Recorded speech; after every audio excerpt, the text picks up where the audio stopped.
اب مسئلہ کہ روح کیا ہے؟ فلاسفہ کہتے ہیں کہ یہ جوہر مجردہ ہے. سمجھ گئے؟ اور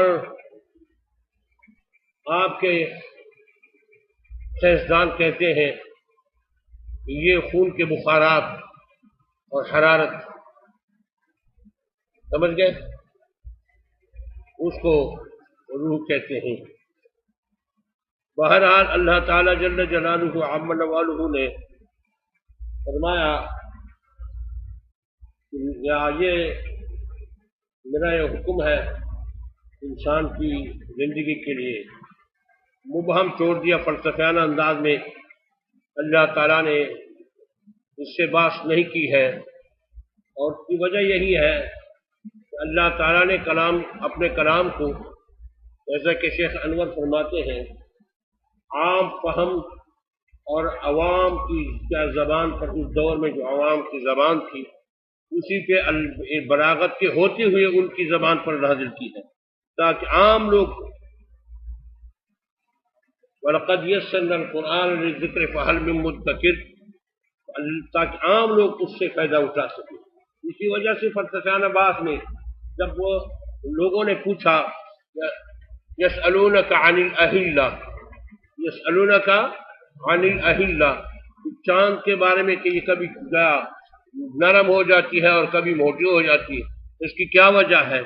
تو قرآن نے یوں نہیں فرمایا کہ نور القمر مستفاد من نور الشمس، فلسفیانہ انداز میں جواب نہیں دیا، بلکہ جواب علی اسلوب الحکیم کہ تمہیں اس سے کیا سروکار ہے.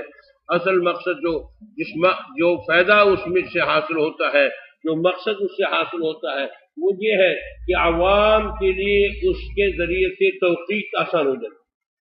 کیا آسان ہو جاتی ہے؟ سورج کے ذریعے سے توقیت ہر انسان نہیں کر سکتا. وقت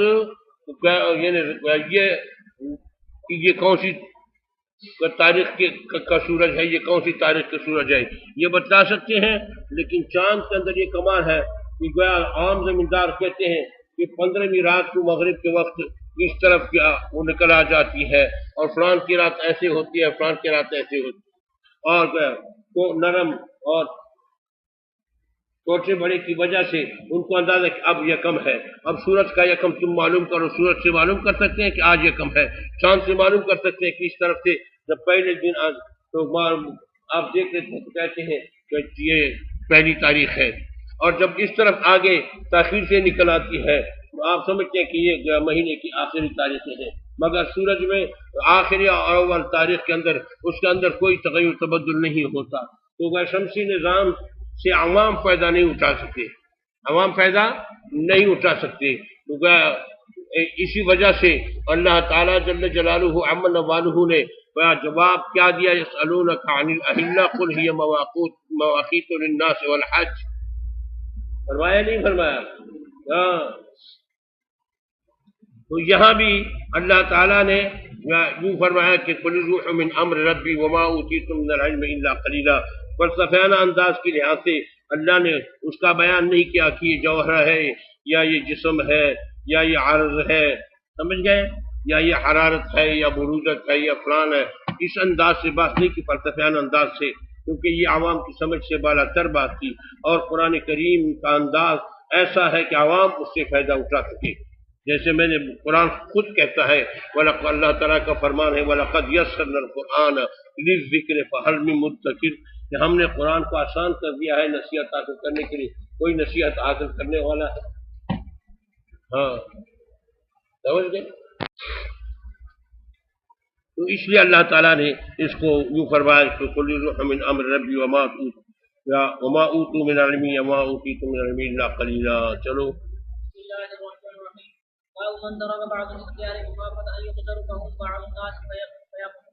فرماتے فی اشد منہ، کہتے ہیں کہ بعض مسائل کا نہ بیان کرنا یہ بہتر ہوتا ہے کبھی کبھی ضرورت کی وجہ سے، کہ لوگ بڑی مصیبت میں مبتلا ہو جائیں گے، تو بڑی مصیبت میں مبتلا ہونے کی وجہ سے آپ ان مسائل کو نہیں بیان کرتے، ان مسائل کو کیونکہ ان کی ضرورت ان کو ہوتی نہیں اور اس سے بڑے مصیبت میں مبتلا ہونے کا خطرہ ہوتا ہے۔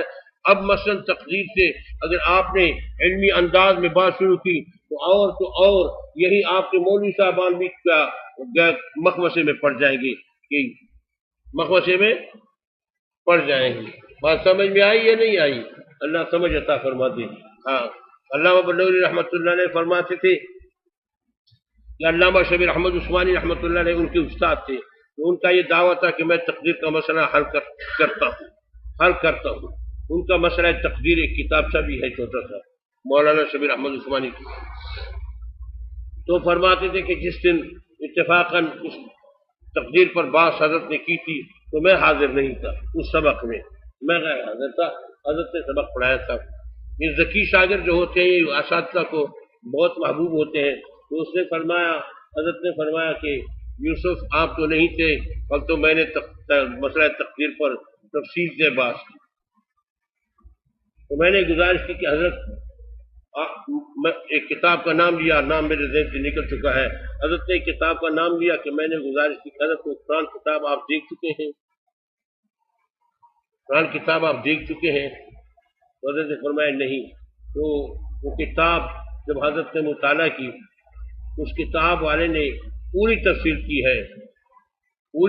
کی ہے اور اس نے آخر میں یہی کہا ہے کہ اس مسئلے کو کسی نے نہ حل کیا ہے نہ کوئی حل کر سکتا ہے۔ اسی وجہ سے مجدد الفسانی رحمۃ اللہ علیہ فرماتے ہیں کہ مسئلہ تقدیر میں ہاتھ مارنا یہ خون کے دریا میں اپنے ہاتھ آپ کو ڈالنا ہے، خون کے دریا میں اپنے ہاتھ کو ڈبانا ہے، سمجھ گئے؟ مسئلہ تقدیر میں بحث کرنا۔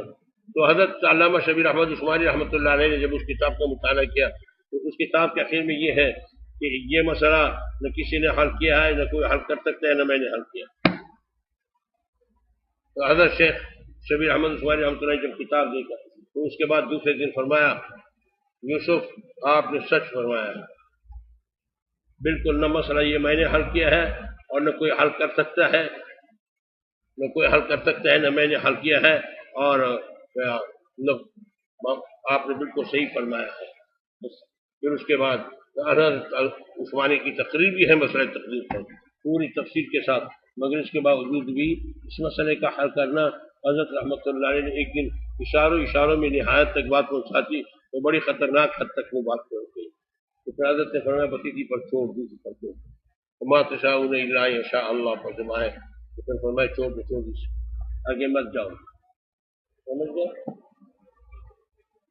اللہ اکبر کبیرہ، یہ مسئلہ بڑا نازک ہے، کیا اس کی گہرائی تک کوئی نہیں پہنچ سکتا۔ تو خیر یہ تو ایک آپ کو سمجھانے کے لیے کہ بعض مسائل ایسے ہوتے ہیں کہ اس کی اگر آپ تفصیل میں جائیں گے یا اس کو آپ ظاہر کریں گے تو عوام بڑی مصیبت میں پڑ جانے کا خطرہ ہوتا ہے۔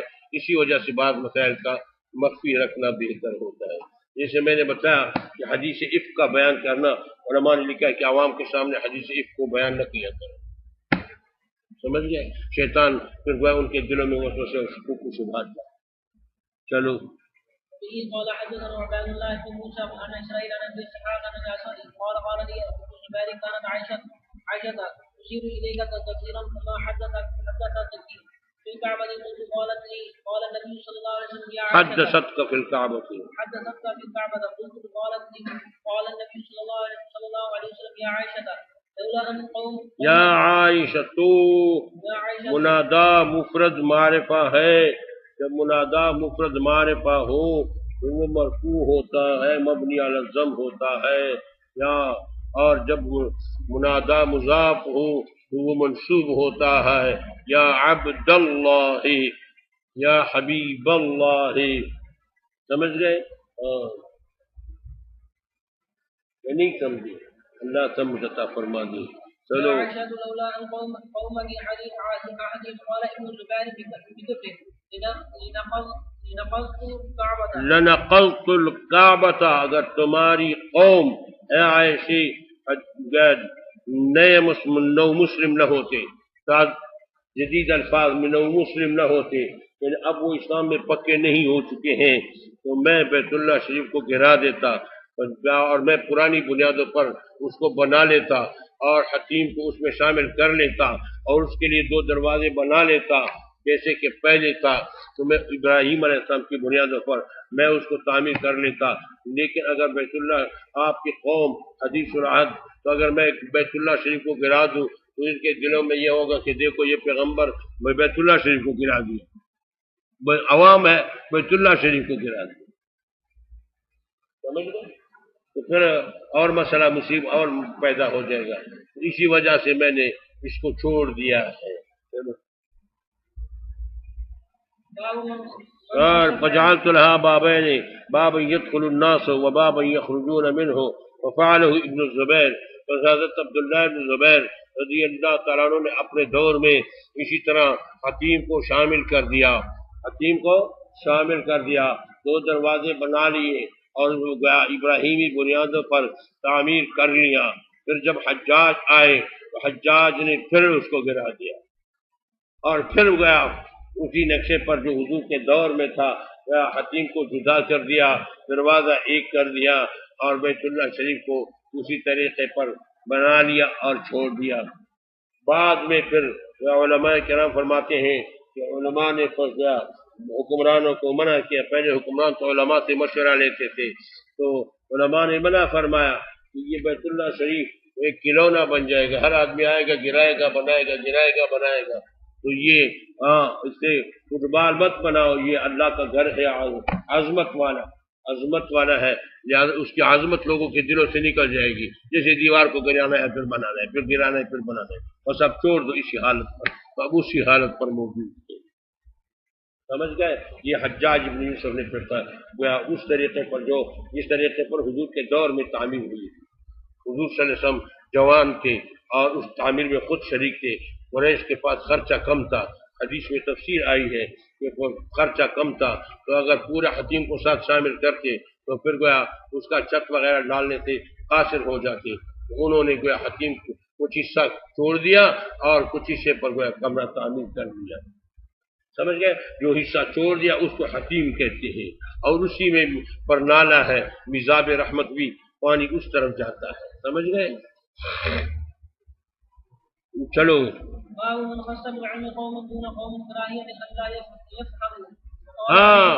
مثلا ایک قوم ایک جماعت کو آپ ایک بات کرتے ہیں، دوسری جماعت دوسرے کلاس کے سامنے وہ بات نہیں کرتے، کیونکہ ایک کلاس میں قابل لڑکے ہوتے ہیں، آپ سمجھتے ہیں کہ یہ بچے اس مسئلے کو سمجھ سکتے ہیں، اور دوسرے کلاس والے ایسے ہوتے ہیں کہ وہ بدھو ہوتے ہیں، تو جب وہ بدھو ہوتے ہیں تو اس کے سامنے اگر آپ تفصیل سے اسی انداز سے بات کریں گے تو وہ نہیں سمجھیں گے، تو اپنا وقت ضائع کرنا تو یہ کوئی عبادت تو نہیں ہے۔ مجھے یاد ہے جب میں ہدایہ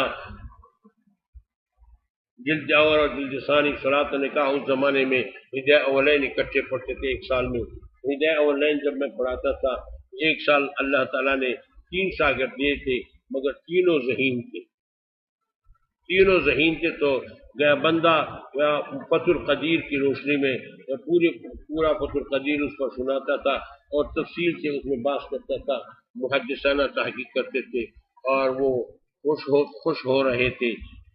تینوں قابل لڑکے تھے، وہ 2 زندہ ہے، ایک وفات پا چکے ہیں، 2 زندہ ہے، خدا کی شان ہے، 2 اسکول میں چلے گئے اور ایک مدرس بن گئے، مدرس جو بن گئے وہ مفتی سیف اللہ صاحب ٹکوڑا خٹک والے، ایک یہ تھے، ایک مولانا نعمت اللہ صاحب کے تترخیل والے، وہ بھی اسکول میں چلا گیا، اور ایک مولانا عمر خان سے معظم والے تھے، وہ بھی وفات پا گئے ہیں، اسکول میں چلا گیا تھا، مگر ساتھ ساتھ کچھ کوشش کرتے تھے پڑھانے کی بھی، تو تینوں ذہین تھے، تینوں خدا کی شان ہے، تینوں ذہین تھے، تو میں بڑے شوق سے پڑھاتا تھا۔ دوسرے سال خدا کی شان ہے تو کچھ ایسے لڑکے اس میں آئے کہ وہ بیچارے معذور تھے، تو میں فتح القدیر اسی طریقے سے پڑھاتا تھا، میں نے کہا چلو یہ تو اعلیٰ طریقہ ہے کہ محدثانہ تحقیق کرتا، وہ تو حاشیے دیکھتا تھا ان کا، اب دونوں باتیں تو مشکل ہو جاتی کہ فتح القدیر کو بھی مکمل دیکھنا ہو، کیونکہ 6 گھنٹے ہم پڑھاتے تھے، 6 گھنٹے، اب 6 کتابوں پر ہو گیا، تمام چیزیں دیکھنا یہ بڑا مشکل مسئلہ بن جاتا ہے، تو اس نے حاشیے سے پوچھنا شروع کر دیا، تو میں سمجھ گیا کہ یہ بیچارہ نہیں سمجھتا، تو پھر میں نے فتح القدیر کو آرام سے رکھ لیا اور حواشی دیکھ کر حواشی سے سبق پڑھاتا رہا، مطالعہ کرتے وقت حواشی کو دیکھتا رہا، کیونکہ میں سمجھنے لگا کہ فتح القدیر کو فتح القدیر کی محدثانہ تحقیق وہ یہ بیچارہ اس کا اہل معلوم نہیں ہوتا، بس یہ حواشی کا عاشق ہے، سمجھ گئے، یہ حواشی کا عاشق ہے، تو اس کو حواشی پڑھانا چاہیے، تو پھر حواشی سے پڑھانا شروع کر دیا، پھر وہ خوش ہو گئے۔ پہلے کہتے تھے کہ حضرت جی مطالعہ نہیں کرتے، تو مطالعہ فتح القدیر میں پڑھاتے، تو فتح القدیر کی بھاشا ہوتی، حواشی کی بھاشا ہوتی، میں نے کہا چل حواشی سے پڑھائے، جب آپ کو حواشی پسند ہے تو حواشی سے پڑھائے، تو پھر میں نے فتح القدیر کو آرام سے رکھ لیا اور حواشی کو شروع کر دیا، پھر وہ خوش تو یہ ذوق کی باتیں ہوتی ہیں، تو کچھ سمجھدار لڑکے ہوتے ہیں اور کچھ انسمجھ ہوتے ہیں، تو سمجھدار لوگوں کو بعض باتیں بتلانی ہوتی ہے، انسمجھ لوگوں کو وہ باتیں آپ نہیں بتلا سکتے، آپ ان کو وہ باتیں نہیں بتلا سکتے۔ چلو وقال علي رضي الله عنه حدثوا الناس بما يعرفون أتحبون أن يكذب الله ورسوله۔ ایسی باتیں جو لوگ سمجھتے ہوں، کیا تمہیں یہ پسند ہے کہ اللہ تعالیٰ کو جھٹلایا جائے، اللہ کے پیغمبر کو جھٹلایا جائے؟ ایسی باتیں نہ بتلایا کرو کہ کل وہ کہے کہ الیاذ باللہ خدا نے یہ صحیح نہیں فرمایا یا پیغمبر نے صحیح نہیں فرمایا، تو ایسی باتیں جو باریک باتیں ہوتی ہیں اور عوام کی سمجھ سے بالاتر ہوتی ہیں تو ان کو عوام کے سامنے بیان نہ کرنا۔ چلو وبه قال حدثنا به عباد الله بن موسى عن معروف عن ابي طفيل عن علي رضي الله عنه وبه قال حدثنا اسحاق بن ابراهيم قال اخبرنا معاذ بن هاشم قال حدثني ابي عن قتادة۔ طفیل کے ساتھ لکھا ہے ابو طفیل کے ساتھ لکھا ہے کہ یہ آخری صحابی ہیں جو وفات پا چکے ہیں، سب سے آخر میں یہ وفات پا چکے، اس کے بعد کوئی صحابی زندہ نہیں رہا۔ ابو طفیل صحابی جو تھا یہ سب سے آخر میں وفات پا، سمجھ گئے؟ چلو قال حدثنا اسحاق بن ابراهيم قال اخبرنا معاذ بن هاشم قال حدثنا ابي عن قتادة قال حدثنا انس بن مالك۔ یہ اسحاق ابن ابراہیم جو بتلاتے ہیں یہ بات سمجھ لو، یہی اسحاق ابن راہویہ ہے، تاکہ آپ پر اخوان آئے، اسحاق ابن راہویہ جس کا مذہب امام ترمذی نقل کرتے ہیں، تو یہی اسحاق ابن راہویہ اسحاق ابن ابراہیم ایک ہے، تو ایسا نہ ہو کہ آپ پر التباس آئے، سوال میں دے دے کہ اسحاق ابن راہویہ کا نام کیا تھا، نہیں ان کے والد کا نام کیا تھا، تو آپ پریشان ہو جائیں کہ ان کے والد کا نام اسحاق ابن راہویہ، یہی اسحاق ابن ابراہیم ہے، تو ان کا مذہب فقہی مذہب امام ترمذی نقل کرتے ہیں، وبی قال احمد و اسحاق، سمجھ گئے؟ یہ اسحاق ابن راہویہ ہے۔ اللہ اکبر کبیرہ۔ یہ امام بخاری کے استاد تھے، امام احمد بن حنبل بھی ان کے استاد تھے امام بخاری کے، اسحاق ابن راہویہ بھی ان کے استاد تھے۔ چلو قال حدثنا انس بن مالك ان النبي صلى الله عليه وسلم ركبه على الرجل على الرحل قال يا معاذ بن جبل قال لبيك يا رسول الله وسعدي قال يا معاذ قال لبيك يا رسول الله وسعدي قال يا معاذ قال لبيك يا رسول الله قال ما من احد يشهد ان لا اله الا الله محمد رسول الله صدقا من قلبه، دل کی صداقت سے لا اشهد ان لا اله الا اللہ کہہ دے وان محمد رسول اللہ، فرمائے دل کی گہرائیوں سے، دل کی سچائیوں سے وہ یہ کلمہ توحید پڑھ لے، اگر سمجھ گئے اللہ کی توحید اور محمد مصطفیٰ کی رسالت کا اقرار کر لے، تو حضور نے فرمایا کیا اطلاع حرمہ اللہ علی النار، اللہ اس کو اگر آگ پر حرام قرار دے گا، اس کو آگ ٹچ نہیں کرے گی۔ حضرت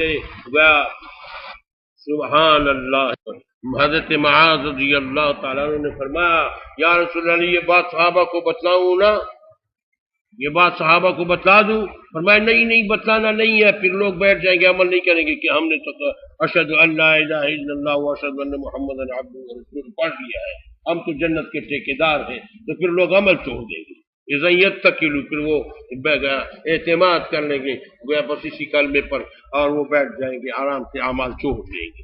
تو یہ نہ بتلانا عوام کو، سمجھ گئے، عام لوگوں کو یہ نہ بتلانا۔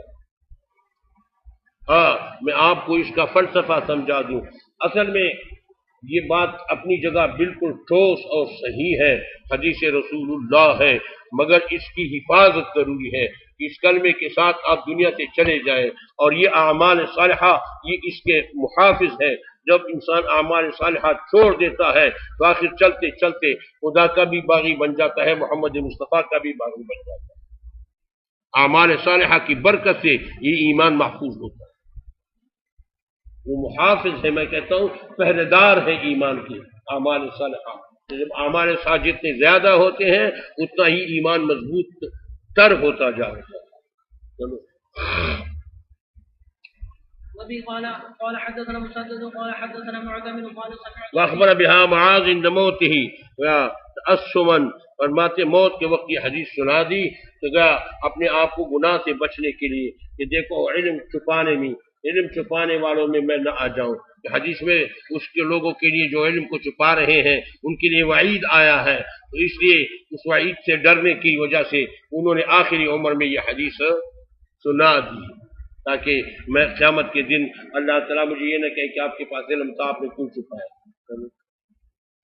وبه قال حدثنا مسدد قال حدثنا معتمر قال سمعت انس قال ذكر لي ان النبي صلى الله عليه وسلم قال لمعاذ من لقي الله لا يشرك به شيئا لقي اللہ، لقیہ میں ضمیر ہے، وہ من کی طرف راجع ہے، وہ فاعل ہے، اللہ مفعول ہے، جو اللہ کے ساتھ ملاقات کر لے تو ملاقات کرنے والا من ہے، اور اللہ کے ساتھ ملاقات ہو رہا ہے، تو ترکیب میں لفظ اللہ مفعول بھی ہے، اور جو ضمیر ہے لقیہ کے اندر وہ کیا ہے؟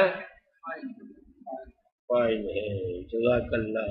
چلو من لقي الله لا يشرك به شيئا قال لا ابشر به الناس، یا رسول اللہ میں لوگوں کو خوشخبری نہ سناؤں؟ قال لا انی اخاف ان يتقلوا۔ چلو باب الحیاء فی العلم، علم میں حیا کرنا۔ علماء کرام فرماتے ہیں کہ علم میں حیا یہ ٹھیک نہیں ہے، شرم کرنا ٹھیک نہیں ہے، ہاں دین کے بارے میں حیا کرنا ٹھیک نہیں ہے، اور سمجھ گئے؟ ہاں امور قبیحہ کے بارے میں حیا کرنا چاہیے کہ برے اعمال نہ کریں، ہم سمجھ گئے کہ امور قبیحہ ہوتے ہیں تو اس کے میں حیا کرنا اور اس کا نہ کرنا حیا کی وجہ سے یہ امر حسن ہے، اللہ کو محبوب ہے۔ اور باقی امور حسنہ میں اب آپ نماز کہیں انگریزی خوانوں میں پھنس گئے تو آپ نماز نہیں پڑھتے کہ دیکھو شرم آتی ہے کہ میں کیسے ان لوگوں کے ساتھ سامنے نماز پڑھوں گا، یہ تو سب کہیں گے کہ یہ تو نماز صوفی ہے، یہ تو صوفی ہے، یہ حیا نہیں ہے، یہ بزدلی ہے، یہ بزدلی ہے، اس کو جبن کہتے ہیں، اس کو حیا نہیں کہتے، سمجھ گئے؟ حق میں شرم کرنا، ان اللہ لا یستحی ان یضرب مثلا ما بعوضۃ فما فوقها، اور دوسری جگہ حضرت ام سلیم نے کیا فرمایا تھا جب احترام کے بارے میں کہ یا رسول اللہ ان اللہ لا، فرمایا کہ حیا نہیں ہے دین کے بارے میں، تو میں آپ سے پوچھ رہا ہوں کہ کیا عورت کا احترام ہوتا ہے؟ تو اس کا کیا؟ حضور نے فرمایا ہاں عورت کا بھی احترام ہوتا ہے۔ حضور کی بیوی ام سلمہ وہ انہوں نے شرم کی وجہ سے منہ چھپایا کہ دیکھو یہ کیسی باتیں پوچھ رہی ہے، لیکن انہوں نے پہلے دفعہ مقدر کر لیا کہ اللہ تعالیٰ حق سے شرم نہیں کرتا، سمجھ گئے؟ لا یستحی من الحق، سمجھ گئے؟ حق سے شرم کرنا نہیں ہے، تو یہ تو دین کا مسئلہ ہے، تو دین میں ہاں چلو قال مجاہد لا يتعلم العلم مستحی ولا مستكبر، مجاہد نے فرمایا کہ علم حاصل نہیں کر سکتا شرمیلا آدمی اور متکبر آدمی، یہ علم سے محروم رہے گا۔ چلو قالت عائشہ نعم النساء یعنی جو دین کے بارے میں شرم کرتا ہے۔ چلو قالت عائشہ نعم النساء قالت عائشہ، حضرت عائشہ رضی اللہ تعالیٰ عنہ فرماتی ہیں نعم النساء نساء الانصار، بہتر عورتیں ہیں انصار کی عورتیں، لم یمنعہن الحیاء ان یتفقہن فی الدین، ان کو حیا نے نہیں روکا اس بات سے کہ وہ سمجھ حاصل کر لیں دین کے بارے میں، دین کے علم حاصل کرنے کے بارے میں وہ کبھی شرم نہیں کرتی۔ چلو وبه قال حدثنا محمد بن سلام قال اخبرنا ابو معاوية قال حدثنا هشام عن ابيه عن زينب بنت ام سلمة قالت أم سليم إلى رسول یہ الله وہ صلى الله حدیث عليه ہے وسلم جو میں نے ابھی سنا. چلو قال يا رسول الله إن الله لا يستحيي من الحق وهل على المرأة من الغسل غسل اذا احتلمت جب اس کا احتلام ہو جائے. چلو قال النبي صلى الله عليه وسلم إذا رأت الماء جب پانی دیکھ لی یعنی انزال ہو جائے تو اس پر غسل ہوگا. فغطت أم سلمة تعني وجهها. ہاں حضرت ام سلمہ نے تانی وجہ اپنے چہرے کو چھپائے شرم کی وجہ سے ایسے کپڑا کہ یہ کیسی بات پوچھی. چلو قالت يا رسول الله او تحتلم المرأة یا رسول اللہ عورت کو بھی احترام ہوتا ہے. قال نعم تربت یمینوں کے فرمایا ہاں تمہارا دائیں ہاتھ گردآلودہ ہو. وبما یشبہھا ولدھا کیوں مشابہ ہوتا ہے ان کے ساتھ ان کی اولاد. یہ ماں کے ساتھ ان کی مشابہت کیسے آتی؟ اگر اس کا نطفہ نہ ہوتا اس کا منی نہ ہوتا تو پھر اب وہ کیا اس کا رنگ اس پہ کیسے چڑھتا؟ سمجھ گئے؟ آئیے تشریف لائیں.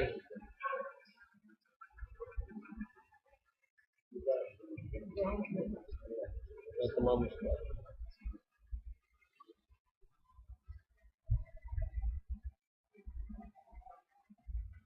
سمجھ گئے؟ چلو وبه قال حدثنا اسماعيل قال حدثنا مالك عن عبد الله بن دينار. یہ وہی کھجور کا امتحانی سوال وہی حدیث ہے پہلے آپ پڑھ چکے ہیں. حضرت عبداللہ ابن عمر نے شرم سے کام لیا تھا تو والد نے اس کو کہا کہ اگر آپ شرم سے کام نہ لیتے تو میں اس پر فخر کرتا کہ میرے بیٹے نے جواب دیا. ان مقصد یہ کہ آپ نے اچھا نہیں کیا جو دین کے بارے میں آپ نے شرم کیا ہے. حضرت عمر اس پر خوش نہیں تھے. جب آپ کے ذہن میں جواب تھا تو آپ نے جواب کیوں نہیں دیا؟ آج میرا سر فخر سے بلند ہوتا کہ میرے پیارے بیٹے نے حضور کو جواب دیا. چلو وبه قال حدثنا اسماعيل قال حدثني مالك عن عبد الله بن دينار عن عبد الله بن عمران رسول الله صلى الله عليه وسلم قال ان من الشجر شجرة لا يسقط ورقها وهي مثل المسلم حدثوني ما هي فوق الناس في شجر البادية ووقع في نفسي. صحرا کے درختوں میں کوئی کیا چلو وقع فی نفسی. حضرت عبداللہ بن عمر فرماتے میرے دل میں یہ بات ہے انہا نخلا. قال عبداللہ فاستحییت میں نے شرم سے کام لیا. قال یا رسول اللہ اخبرنا بها. صحابہ نے کہا یا رسول اللہ آپ ہی بتا دیں. وقال رسول اللہ ہی النخلا. قال عبداللہ ابن عمر فرماتے فحدثت ابی میں نے اپنے ابو کو بتایا بما وقع فی نفسی وہ بات جو میرے دل میں آئی تھی کہ میرے دل میں یہ بات آئی تھی مگر میں نے شرم کی وجہ سے حضور کو نہیں بتائی. فقال لأن تكون قلتها. حضرت عمر نے فرمایا کہ یہ بات آپ اس کو کر لیتے آپ کہہ دیتے احب الی من ان یکون لی قضا و قضا یہ مجھے زیادہ محبوب ہے اس بات سے کہ مجھے اتنی دولت مل جائے. اتنی دولت ملنے سے مجھے یہ بات بڑی پسند ہوتی کہ آپ حضور کے سامنے میں جواب دے دیتے. سمجھ گئے؟ باب من استحیا فامر غیرہ بالسوال. جو اس کو شرم آئے تو دوسرے کو کہہ دے کہ آپ پوچھیں استاد جی سے. سمجھ گئے؟ میں تو شرماتا ہوں سے بات نہیں کر سکتا آپ بات کریں. حضور صلی اللہ علیہ وسلم کے زمانے میں حضرت علی رضی اللہ تعالیٰ عنہ کے پاس حضور صلی اللہ علیہ وسلم کی بیٹی تھی حضرت فاطمہ الزہرا رضی اللہ تعالیٰ عنہ. تو حضرت علی کا فرماتے کہ میں مزید میرا زیادہ نکلتا تو اولیاء اکثر گھر والوں کے ساتھ لاہ العاب کے دوران یہ نکلتا ہے. تو مقصد یہ تھا کہ اگر میں یہ بات کروں حضور کے سامنے تو حضور کی بیٹی میرے نکاح میں ہے تو اسی وجہ سے میں خود نہیں پوچھ سکتا تھا. تو میں نے بعض روایات میں آتا ہے کہ حضرت مقداد بن اسود کو کہا اور بعض روایات میں آتا ہے کہ حضرت عمار ابن یاسر کو کہا اور بعض روایات میں آتا ہے کہ خود پوچھو. تین قسم کے روایت. ایک روایت یہ جیسے یہاں بخاری میں مقداد بن اسود ہے. ایک روایت یہ کہ عمار ابن یاسر کو کہا تھا. ایک روایت یہ کہ خود پوچھو. فرماتے ہیں میں نے حضور سے پوچھا. تو اس کی تطبیق علماء یوں دیتے ہیں کہ انسان کے حالات ہوتے ہیں. ایک وقت میں انسان پر گویا کیفیت کا غلبہ ہوتا ہے حیا کا شرم کی وجہ سے نہیں پوچھ سکتا. دوسری وقت صورت پیدا ہوتی ہے کہ چلو مسئلہ ہے اب وہ کب پوچھیں گے پھر چلو خود پوچھو. تو پہلے تو حکم دیا تھا، حضرت عمار کو بھی کہا ہوگا اور حضرت مقداد بن اسود کو بھی کہہ دیا، تو اس کے بعد پھر خود پوچھ لیا، کیا کر لیا؟ خود پوچھ لیا۔ پہلے ان کو کہا تھا کہ شرم کی وجہ سے، اور پھر آخر جرات کر کے خود پوچھ لیا۔ ایک بات۔ دوسری بات یہ ہے کہ یہ بھی ہو سکتا ہے، علماء فرماتے ہیں کہ سألتو کی توجیہ یہ بھی ہو سکتی ہے کہ میں نے پوچھا، یعنی مراد مجازن، جیسے بن الامیر المدینہ کہ امیر نے شہر کو بنایا۔ اب امیر نے تو شہر کو نہیں بنایا ہوتا، امیر نے تو حکم دیا ہوتا ہے کہ اس شہر کو بنا دو، سمجھ گئے؟ اس سے ہم جب جاتے ہیں وہاں ایک اکبر بستی سیلاب زدگان کے لیے بن چکے ہیں تو کہتے ہیں یہ شہباز شریف نے بنایا تھا، سمجھ گئے؟ وہ گیا وہ عیسیٰ خیر کے پاس، فلان نے بنایا تھا، بس کوئی حکمران، وہ خود تو مصری نہیں ہے کہ وہ خود بناتے ہیں، مراد یہ ہے کہ ان کے حکم سے یہ بنایا گیا۔ تو یہاں بھی کیونکہ حضرت مقداد بن اسود ہو یا عمار بن یاسر ہو، گیا حضرت علی نے خود ان کو حکم دیا تھا، تو اس لیے یہ مقصد یہ ہے کہ میں نے پوچھا، یعنی بالواسطہ یا بلا واسطہ، مراد یہ ہے کہ یا مجاز فی الاسناد سمجھتے ہو یا نہیں سمجھتے؟ یہ مجازن یہ تعویل بھی کر سکتے ہیں کہ سألتو سے معنی مجازی مراد، اور یہ بھی ہو سکتا ہے کہ انسان کی حالتیں مختلف ہوتی ہے۔ حضرت شیخ نے فرمایا ہے ایک حالت میں انسان استاد کے سامنے بات نہیں کر سکتا، شرم ادھر ادھر ہوتا ہے، آخر کہتے ہیں چلو بسم اللہ کرو،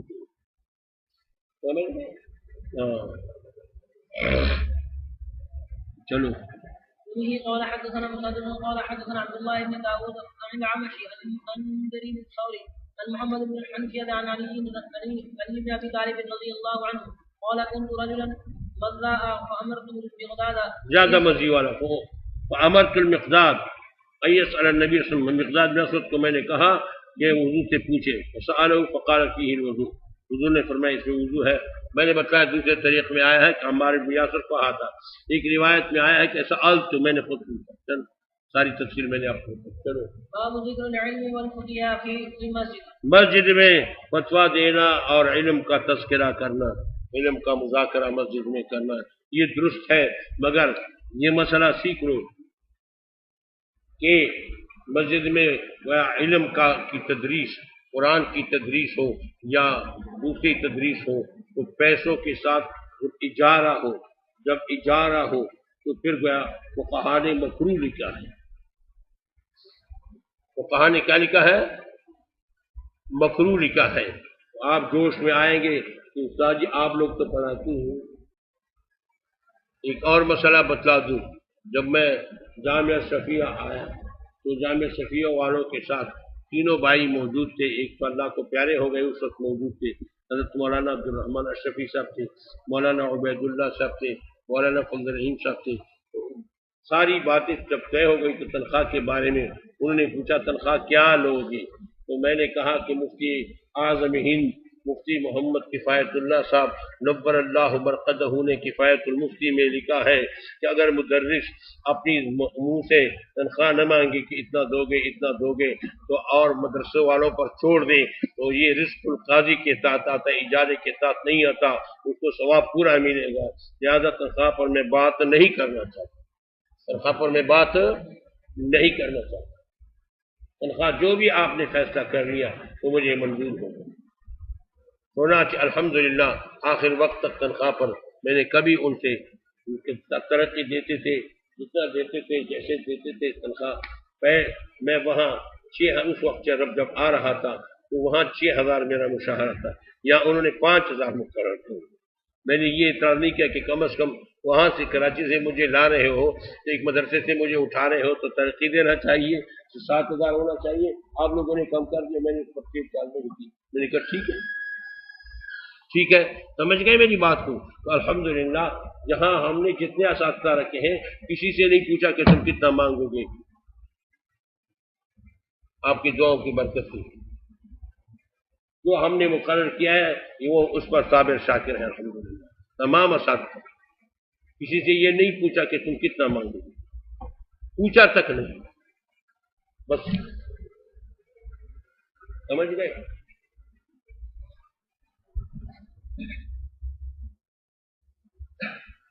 بات یہ چل رہی تھی۔